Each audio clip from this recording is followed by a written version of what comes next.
আমাদের জীবনে এমন অনেক পরিকল্পনা থাকে বাস্তবায়ন করার জন্য, কিন্তু আল্লাহ তাআলা যদি না চান সেগুলো কখনোই বাস্তবায়ন করা সহজ হয়ে ওঠে না।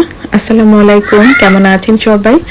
আশা করি যে যেখানে আছেন সবাই ভালো আছেন, সুস্থ আছেন। আলহামদুলিল্লাহ আমরাও ভালো আছি। তো আরেকটা নতুন ভিডিও দেখার জন্য আবারও সবাইকে ওয়েলকাম জানাচ্ছি। তো হঠাৎ করে বাংলাদেশে যাচ্ছি, দেখতেই পাচ্ছেন সবকিছু গোছ গাছ করে খুব সকালবেলা রওনা দিয়ে দিয়েছি বাসা থেকে। তো হঠাৎ করে দুবাই থেকে বাংলাদেশে চলে যেতে হচ্ছে।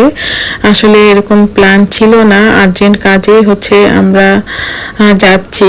তো দুই বাচ্চাকে নিয়ে আজকে আমার পুরো ট্রাভেলিং এর ভিডিওটা শেয়ার করব। আশা করি এই ভিডিওটা আপনাদের কাছে অনেক ভালো লাগবে।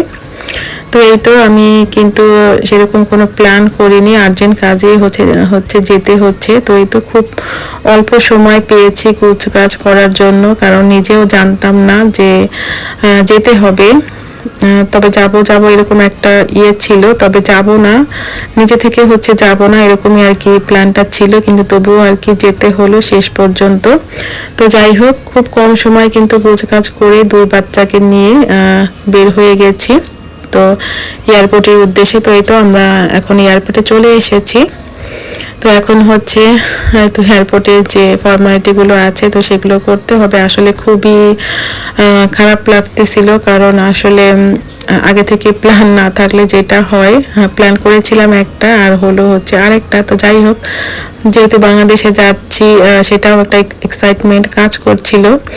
আর এদিকে আমার ছোট ছোট দুটা বাচ্চাকে নিয়ে যাচ্ছিলাম, ওরা তো আর কিছুই বুঝতেছিল না, ওরা কিন্তু অনেকটাই দুষ্টুমি করছিল। ওদেরকে নিয়ে যাওয়া আসলে খুবই একটা কঠিন ব্যাপার।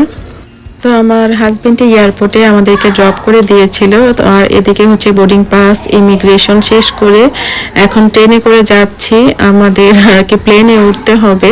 তো এদিকে কিন্তু এমিন এমিলিয়া আসলে খুবই আর কি দুষ্টুমি করছিল, তো ওদেরকে নিয়ে যাওয়া এতটা আসলে সহজ না। গতবার যখন গিয়েছিলাম তখন এমিলি অনেকটাই ছোট ছিল, সে কোলে করে গিয়েছে। তো এবার কিন্তু সেরকম আর কি শান্ত থাকিনি, খুবই দুষ্টুমি করেছিল। তো যাই হোক, আমার জন্য খুবই আর কি চ্যালেঞ্জ ছিল দুইজনকে নিয়ে যাওয়া। তো যাই হোক, আমরা কিন্তু আমাদের গেটে চলে এসেছি, আর কিছুক্ষণ অপেক্ষা করতে হবে প্লেনে ওঠার জন্য।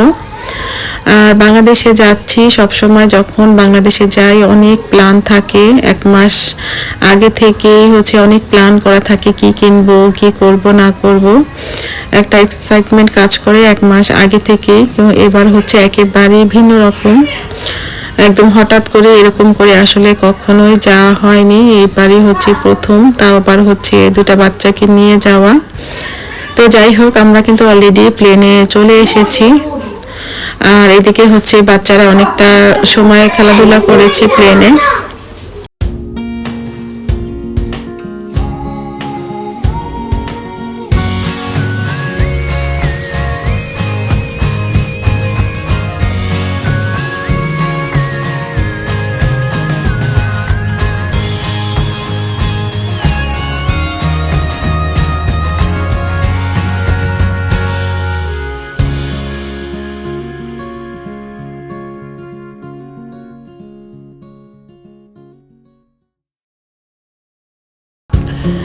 আর যখন ওদের খাবার দেওয়া হয়েছে এরই আগে কিন্তু দুইজনই ঘুমিয়ে গেছে খেলাধুলা করে।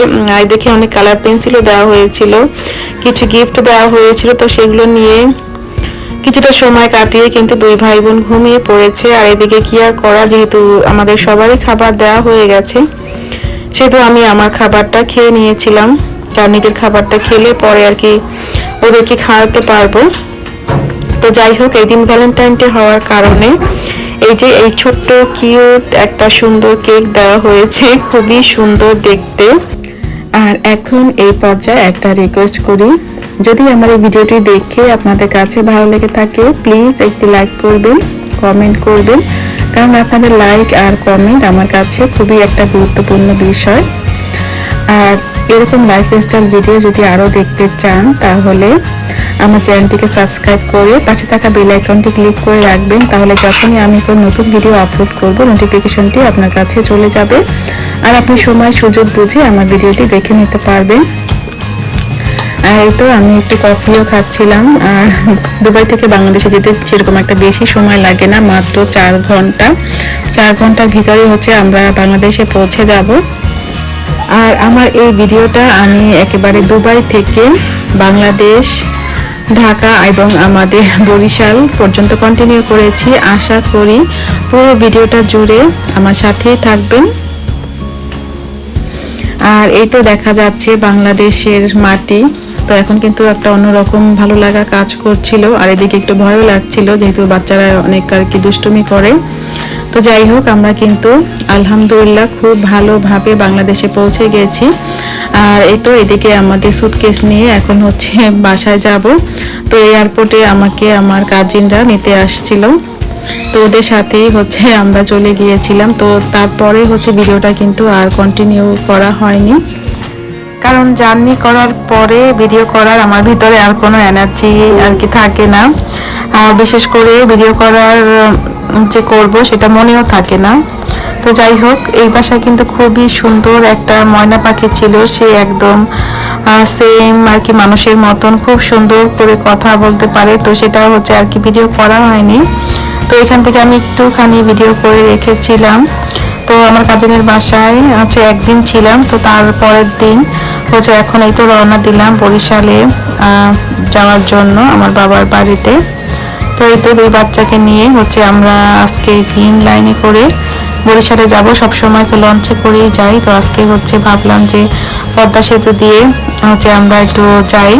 তো একবারও হচ্ছে পদ্মা সেতুর উপর থেকে যাওয়া হয়নি এখনো, তো সেই কারণে হচ্ছে গ্রিন লাইনে যাব। তবে যেতে যেতে অনেকটাই লেট হয়ে গেছে আর কি, সিদ্ধান্ত নিতে নিতে কোনটাতে যাব কি করব রাত হয়ে গেছে। তো সেই কারণে কিন্তু পদ্মা সেতুটাকে সেরকম আর কি দেখার সৌভাগ্য আমার এখনো হয়নি। তো যাই হোক, আমরা যে বাসটিতে উঠেছিলাম মনে হয় যেন আমরা এই বাসটিকে রিজার্ভ করে বরিশালে যাচ্ছি আর কি, কেউ কিন্তু বাসে ছিল না। তো যাই হোক, আমরা কিন্তু অলরেডি এই তো বরিশালে পৌঁছে গেছি। আর ভিডিওর একেবারেই শেষ পর্যায়ে চলে এসেছি। সবাই ভালো থাকবেন, সুস্থ থাকবেন। দেখা হবে নেক্সট টাইম অন্য কোনো নতুন ভিডিও নিয়ে। সেই পর্যন্ত সবাই ভালো থাকেন। আল্লাহ হাফেজ অ্যান্ড আসসালামু আলাইকুম।